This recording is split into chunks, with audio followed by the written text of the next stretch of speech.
are these people? We are going to talk about Malcolm X. We haven't mentioned him in a minute, but thanks to Reef, who found this Substack article from Sam Husseini, who, in as prophetic as he was, Malcolm X had some mess to say about Zionism. We're going to get into it. But we're also going to hear from him directly because Sam Husseini featured an interview that he did with the Egyptian Gazette, I believe, if I remember right, back, I believe, in 1965. So, so we're going to hear his words. I thought it was important to share that too. What he had to say regarding Israel and, more importantly, Zionism. So let's get into it. So, as I said, this was written by Sam Husseini. Let me get my screen ready.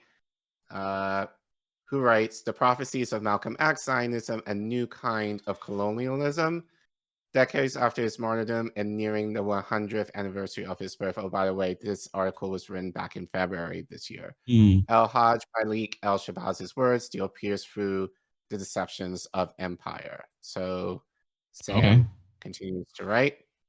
I doubt it's a coincidence that Malcolm, born 99 years ago this year and assassinated on February 21st, 1965, was a model for the martyred Palestinian writer Rifat Alir, who we talked about at this time, probably a year ago, probably today. Alir and whatnot. He was assassinated. Yes.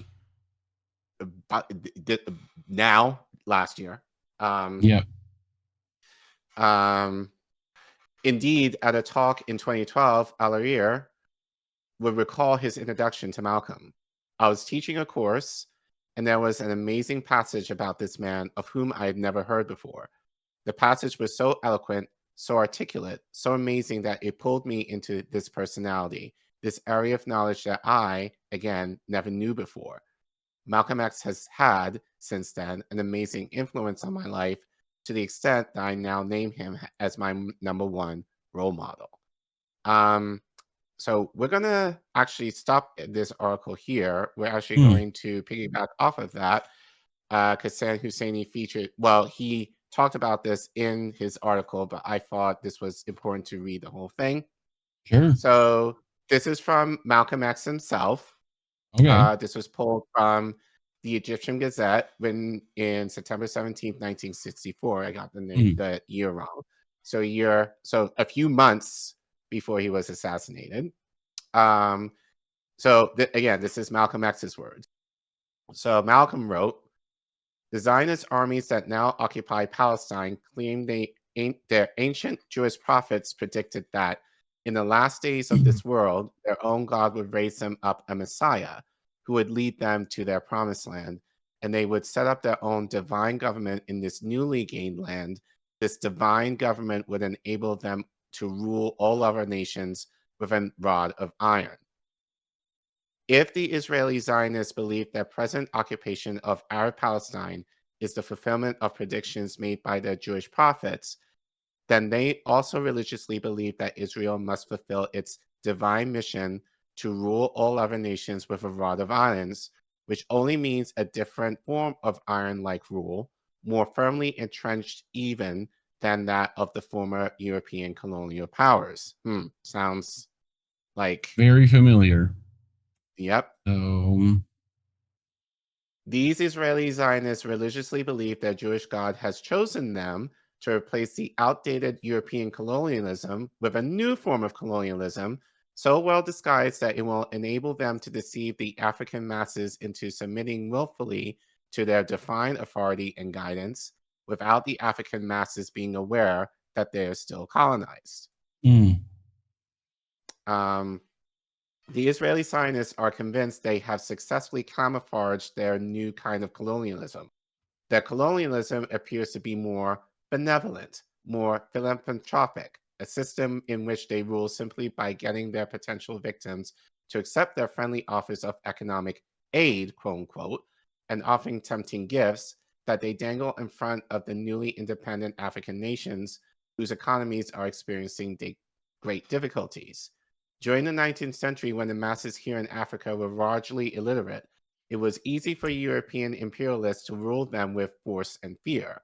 But in this present era of enlightenment, the African masses are awakening, and it is impossible to hold them in check now with the antiquated methods of the 19th century. So we talked about this before in different stories that we've done. You know, like Israel comes off, at least in Africa, as they said, he's said, like Right. benevolent, philanthropic, and they will give money to causes and all that kind of stuff. But under that veneer, it's still the idea of, you know, winning their support more or less in terms of, you know, these countries ultimately defending them, you know, in terms of their cause, quote unquote, in Israel. And we saw that in the ICF, and I forgot the name of the Ugandan judge who basically was pro-Israel. Yeah, the And ICJ. yeah, ICJ, sorry, I said ICF. So, but yeah, well, and we talked about her briefly, I think last year, of how she was the only vote that supported what Israel was doing. So it just kind of shows, you know, that what Malcolm said back then was kind of reminiscent of what's happening now, especially a lot of countries in Africa now, and well, I argue the West, too, even though he doesn't mention that here. So he continues, the imperialists, therefore, have been compelled to devise new methods. Since they can no longer force or frighten the masses into submission, they must devise modern methods that will enable them to maneuver the African masses into willing submission. The modern 20th century weapon of neo-imperialism is dollarism. The Zionists have mastered the science of dollarism, the ability to come posing as a friend and benefactor, bearing gifts and all other forms of economic aid and offers of technical assistance.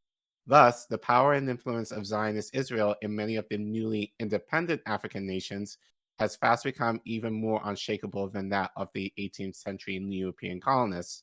And this new kind of Zionist colonialism differs only in form and method, but never in motive or objective. At the close of the 19th century, when European imperialists wisely foresaw that the awakening masses of Africa would not submit to their old method of ruling through force and fears, these ever-scheming imperialists had to create a new weapon and to find a new base for that weapon. The number one weapon of 20th century imperialism is Zionist dollarism, and one of the main bases for this weapon is Zionist Israel. The ever-scheming European imperialists wisely placed Israel where she could geographically divide the Arab world, infiltrate and sow the seed of dissension among African leaders, and also divide the Africans against the Asians. Zionist Israel's occupation of Arab Palestine has forced the Arab world to waste billions on precious dollars on ornaments, making it impossible for these newly independent Arab nations to concentrate on strengthening the economies of their countries and elevating the living standard of their people. I hadn't even thought of that, but sure. Yeah. But I think we've talked around that in terms of the Ben Gurion project. Yeah. You know, like I think plays a part in a lot of this ultimately. But I think back then BRICS wasn't a thing. So it would be very interesting to see how Israel continues to play out, you know, their imperialism in terms of the rise of BRICS, and how a lot of African countries are now wanting to, you know, kind of come on board. Will be very interesting to watch in light of Trump, in terms of the tariffs that he's proposing.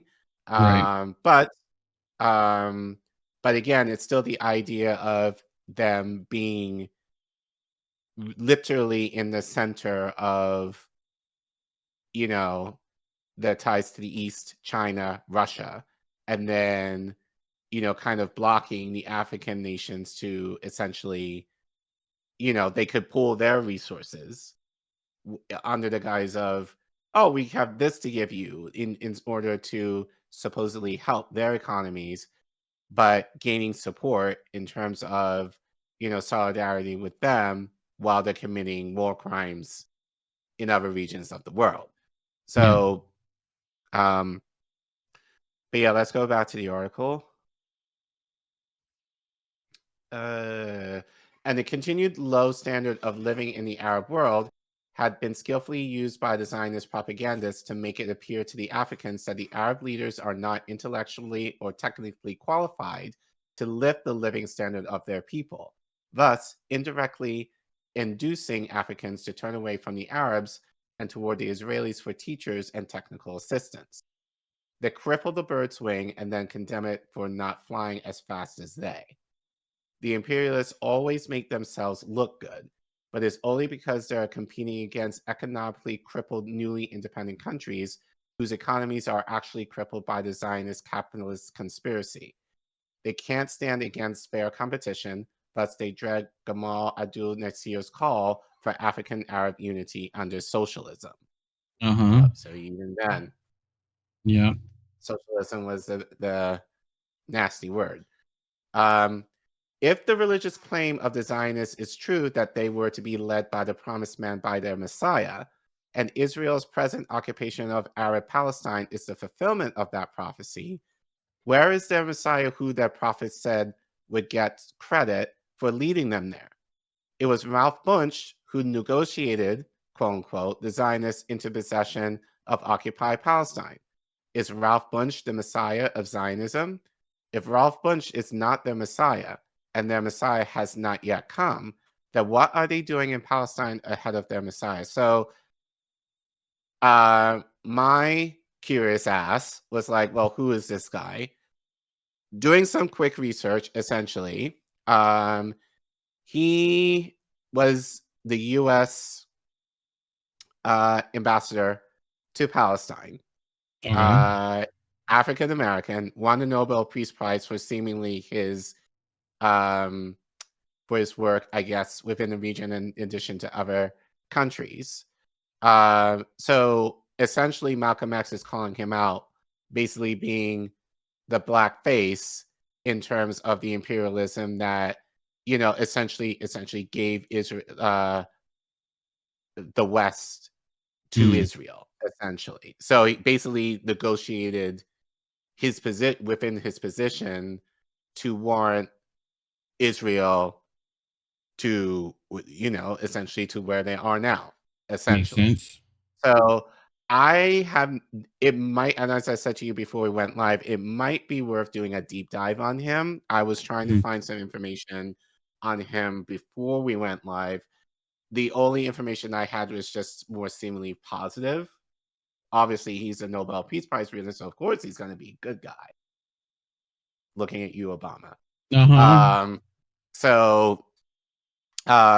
So might be worth actually doing some more research on him, and we can actually probably do a segment on him at some point. But for right now, just know that he was an African American ambassador to the region who essentially sold out the Arab community for our purposes.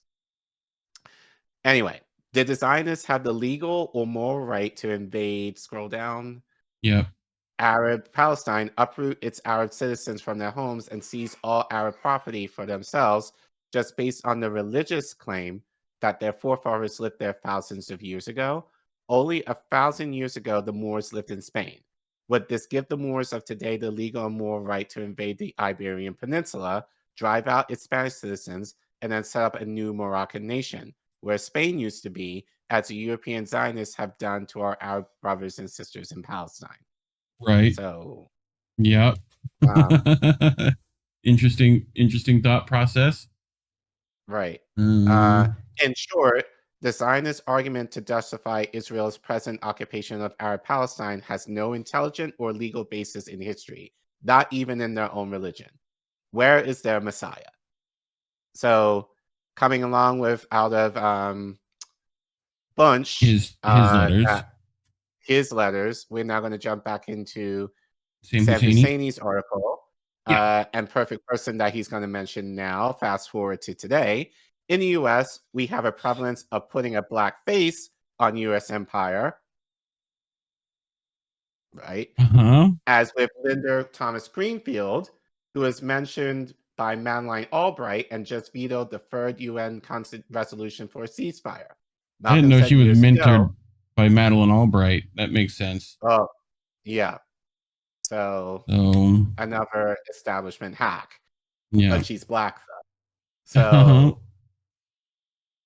Malcolm said years ago, they have a new gimmick every year.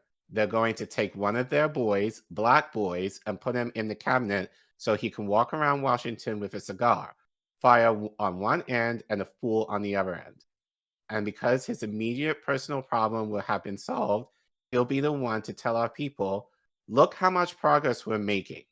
I'm in Washington, D.C. I can have tea in the White House. I'm your spokesperson. I'm your leader. While our people are still living in Harlem in the slums, still receiving the worst form of education. So I mean, how many times have you seen that play out?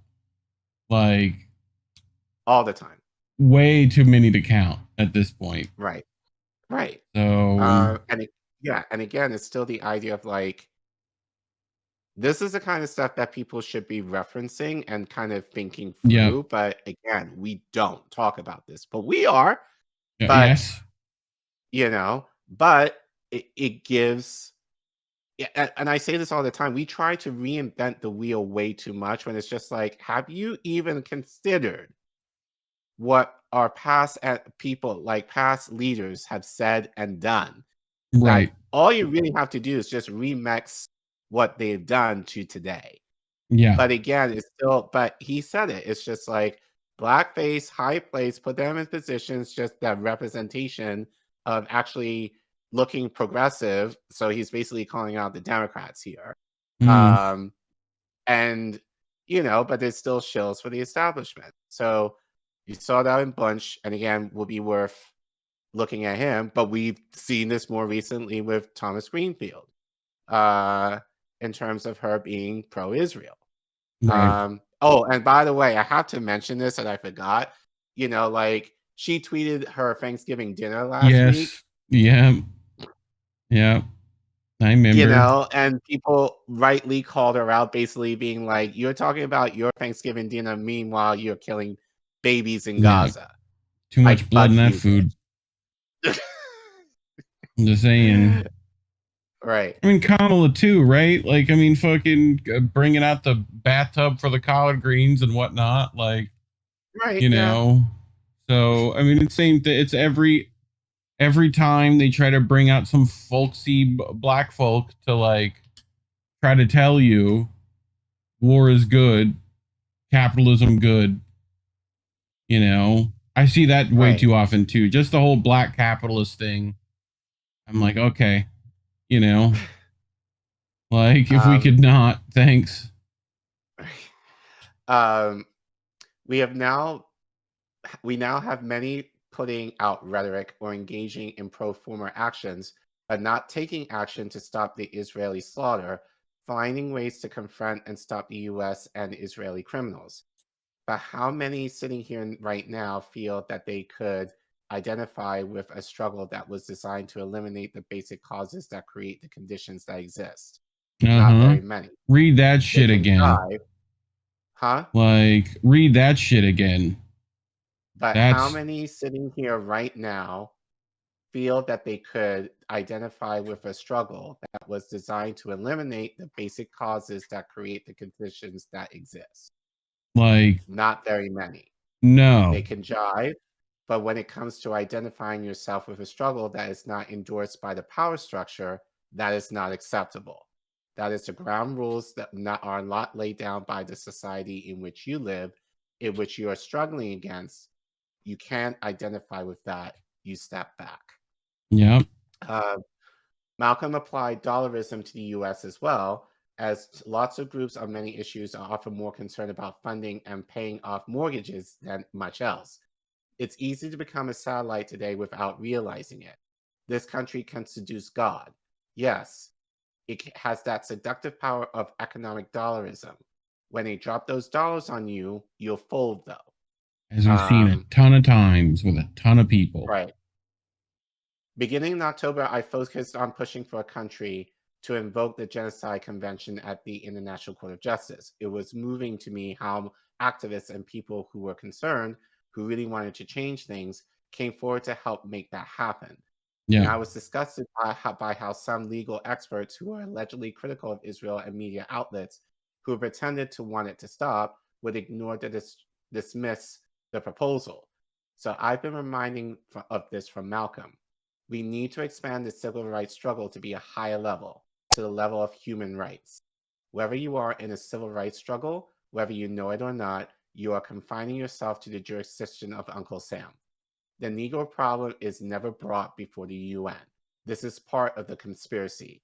This old, tricky, blue-eyed liberal who is supposed to be your and my friend, supposedly to be in your corner, supposedly to be subsiding our struggle, and supposed to be acting in the capacity of an advisor, never tells you anything about human rights. So that was from the Ballot or the Bullet from the April of 1964. Among other things, Malcolm was a media critic.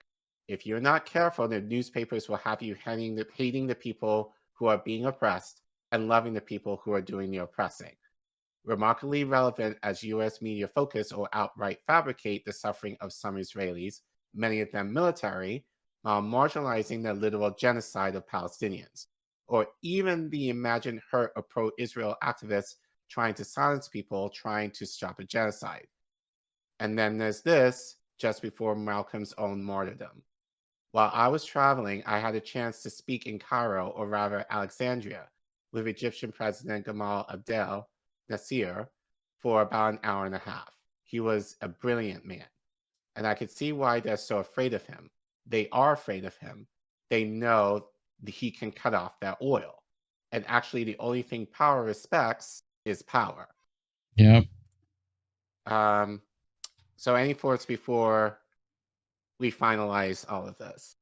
No, I mean, sounds about right. I found the interesting take of like, you know, you're subjugating yourself into a smaller argument, right? Like, you know, it's like, it's not about human rights. It's, you know, it's about civil rights. Well, hate to tell you, but like, that's all encompassing of the class issue that is human rights, you know? Right. I actually remember Keaton talking about this, I think on a segment that he did a few weeks back. I'm not sure, I forgot who he was reading from, but he mentioned the idea of like, they brought up MLK. Like, it was okay for MLK to talk about,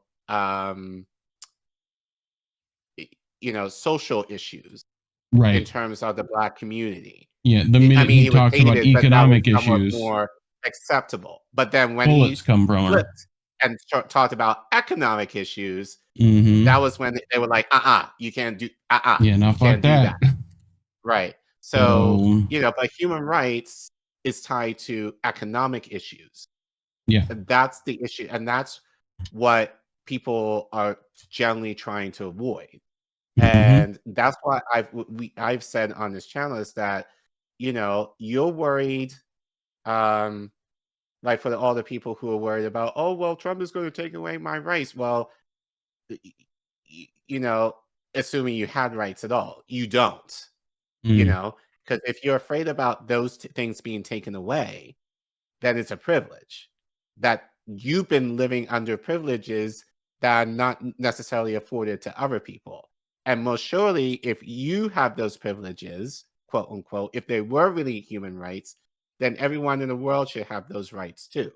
Right. So the fact that, like in Palestine, that people cannot be educated, cannot eat, cannot sleep, cannot go to the doctor, you know, and granted, like we're not necessarily afforded here in the same, like, but relatively speaking, we have way more here than people in Gaza do right now. But you're worried about I get it, but at the same time, it's like, if you have it, you should want that thing for everyone else.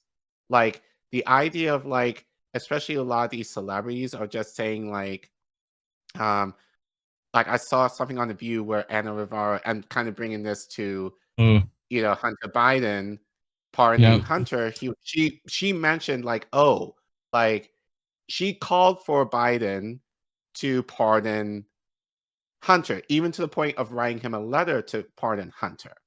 Right. Well, bitch, if you were going to do all that, why not do that for other people who were locked up under Joe Biden as well? Like, plenty of those. You can't just do it for like this privileged white boy and for like other people, especially of color, who are in jail for lesser crimes than what what's his face was going to be in jail for, or at least that whole thing for. That whole thing is really just to spite Republicans. Like, that's their idea of doing that. It's like, well, the Republicans are corrupt, so we're going to be corrupt back. And and it's like, okay. Like, I don't care. Right. Both of them are corrupt. What else is new? I'm only saying that because, no I've mentioned on the show many the law. I've said this on the show a few times, especially when it happened. Like, I had my student loan debt canceled, what remained of it. And like, and look, I've said it, like, and I would argue that was more out of luck, if anything else, given the timing. Yeah. But I will admit that's something that Biden did do for me in my position. Do it for you. Well, like, he removed a lot of the things again but he that didn't. were favorable. Well, no, he didn't. But like not him himself. I would argue the administration in of itself. Yeah, and not even the Congress. Was, under immense public pressure already. Like, I just get frustrated when people just talk. A president did this or that. When I don't even think that your student debt cancellation wasn't even his administration. It was like Bush, wasn't it? Wasn't it like Bush era like cuts that you ended up? Like, well, Bush started the program. Bush implemented the program that I benefited from. Right. So yes. So, but all I'm saying with that is, it's like, and it wouldn't have been Bush either. It would have been whoever So wait, enacted then. It was Trump, but he didn't do shit. So no,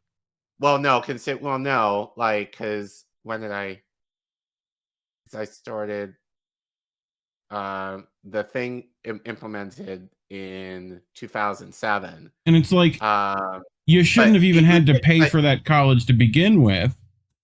Like, education shouldn't be gate kept by your wealth, right? But whatever. The point that I'm making is look, I realize, believe me, the privilege of me having my student loan debt or what remained of it canceled.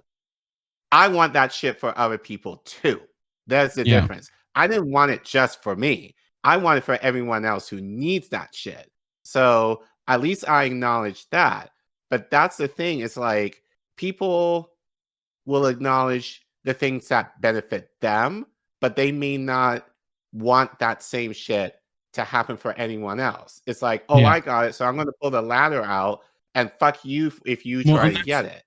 That's my thing, is just we're allowing some fucking rich asshole in, tufted leather like seats in his office make way too much money off tuition and book sales, and while the teachers get nothing, while the kids are stuck with debt, doesn't guarantee you a fucking career afterwards. Like, that whole system is fucked from the bottom up, and like none of them are planning on fixing that. All they do is like, it's access to education and access to healthcare, and which all that means is that we'll make it easier for you to like give us money to do those things. So like, that's my frustration. And then occasionally they throw a fucking crumb out and give a few people some benefits or scholarships or government assistance. Meanwhile, like, no, that it doesn't help anyone, even then. Like, anyway, not to get on a tangent, but no. But so in closing, let's end with this. If you forgot everything that Malcolm said or what Sam Husseini said, I think Malcolm, his voice, summarizes everything regarding Palestine and Israel right here. So here we go. Palestinian struggle is not just a cry for justice. It's a blistering battle for the most fundamental human rights that every living soul on this planet should inherit by birthright. It's an unyielding resistance against the oppressive, suffocating grip of occupation and the callous denial of the most basic human dignity. Just as the civil rights movement in the United States fought against the chains of racial discrimination, so too do the Palestinian people strive to shatter the chains of occupation and tyranny. Never forget, my friends, that the Palestinians, much like African Americans in the United States, have been subjected to a heart-wrenching history of suffering and torment. The birth of Israel in 1948 brought forth the mass expulsion and dispossession of hundreds of thousands of Palestinians from their ancestral homes and land. This is a historic injustice that continues to haunt the lives of Palestinians to this very day. The situation in Palestine serves as a brutal reminder of the consequences of colonialism and the ruthless dispossession of indigenous peoples. It is an agonizing reminder that the fight for justice knows no borders, and we must stand united in solidarity with all oppressed peoples, whether they reside in the United States, South Africa, or anywhere around the world. Let's be unequivocally clear. Advocating for the rights of the Palestinian people is not synonymous with denying the rights and security of the Jewish people. The fight for justice in Palestine is not an assault on any particular group, but an unwavering stand against the policies of a Zionist state that has for far too long stripped Palestinians of their rights.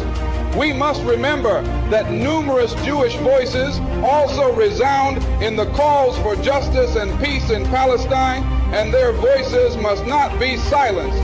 In our relentless pursuit of justice for the Palestinian people, we must also acknowledge that it is in the best interest of the entire world to seek a just and enduring solution to the Israeli-Palestinian conflict. It is a pursuit in the name of peace, stability, and the dignity of all mankind. But let me underscore this. The battle for justice in Palestine is not merely a political struggle, it's an elemental moral battle. It's the fight for the most basic human rights of a people who have suffered these injustices for far too long. It's the fight for the right to exist in peace and security, free from the ceaseless specter of violence and dispossession. If you're not careful, the newspapers will have you hating the people who are being oppressed and loving the people who are doing the oppressing. I implore every person of conscience, regardless of their origins or beliefs, to stand steadfast with the Palestinian people in their unwavering quest for justice by any means necessary. Let us unite in building a world where every soul can live in freedom and dignity, where the rights of every individual are not just respected, but celebrated. The struggle for justice in Palestine is a universal fight, a resonating echo of the battles waged by oppressed people across the globe. It's a battle we must champion, a torch we must carry, and a legacy we must honor. Thank you, and free Palestine.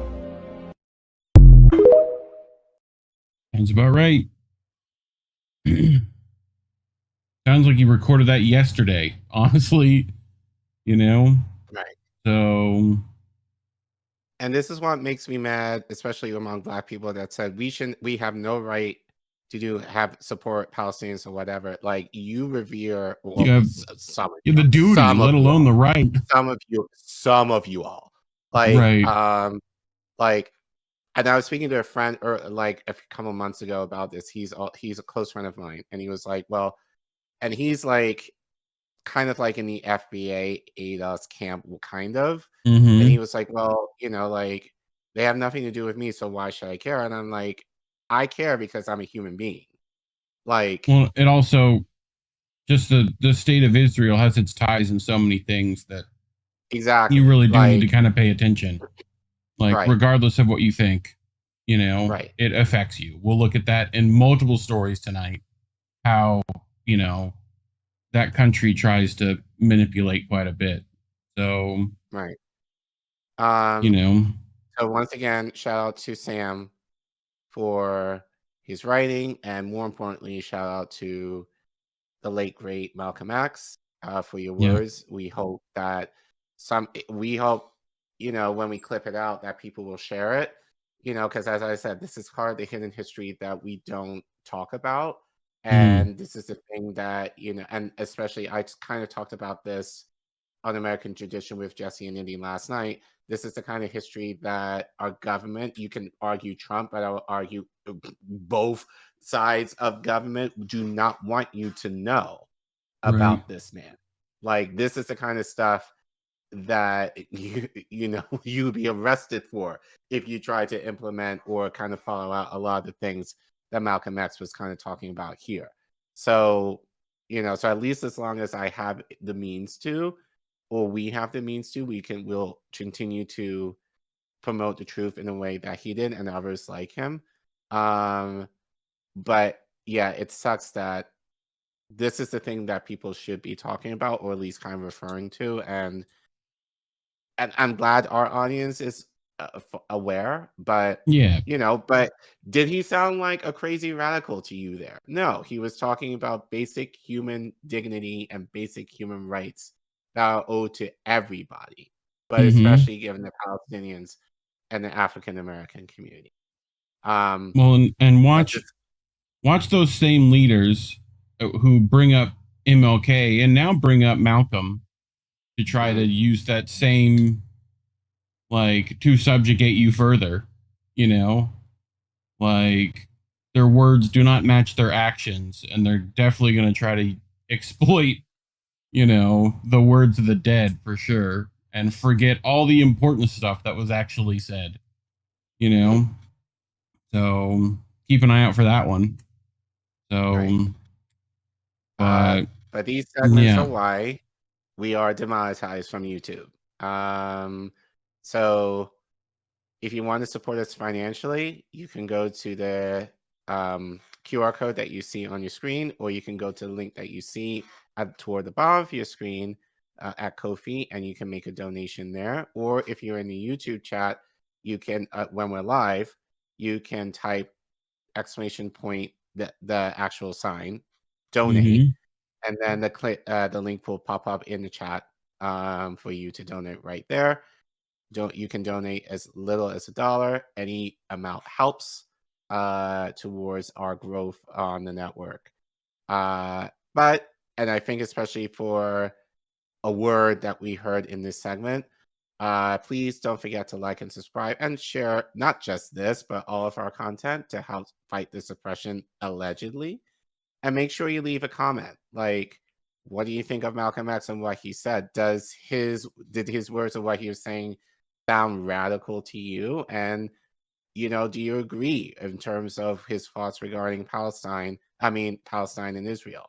And help us get to free K. We're growing steadily, and we're very lucky and very fortunate that we've been able to continue to grow in light of the suppression. But we want to reach more people. So the larger we grow, the more people recognize us, hopefully for interviews and stuff. But then more importantly, that we have others who will be able to see the content that we are providing. And as Mm-hmm. always, thank you for watching.